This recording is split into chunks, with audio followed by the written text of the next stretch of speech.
বন্ধুরা, আপনাদের মাঝে আজ নিয়ে আসলাম ডিএক্সএন কোম্পানির জ্ঞানজি সাবান।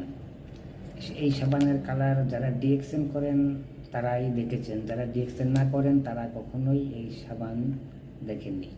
এই সাবান ব্যবহার করলে আপনার শরীরের চুলকানি, ত্বকের যত্ন করা, এই ত্বক উজ্জ্বল করা, এতে বিভিন্ন ধরনের কাজ করে এই সাবানটায়, যা আমাদের বাজারের অন্য অন্য সাবানে এ ধরনের কাজ করে না। তো অনেক সাবানই দেখেছেন আপনারা, একবার দুবার ট্রাই করে দেখেন এই সাবানটা কত দূর, আপনাদের অবশ্যই ভালো লাগবে। যে একবার এগুলা ব্যবহার করেছে সে আর অন্য কোনো সাবান ব্যবহার করতে পারবে না, কারণ এটাই তার সবচেয়ে ভালো লাগবে এই সাবানটাই। তারপরে আছে আমাদের মাঝে টুথপেস্ট আছে। টুথপেস্ট দুই প্রকার, দেখেন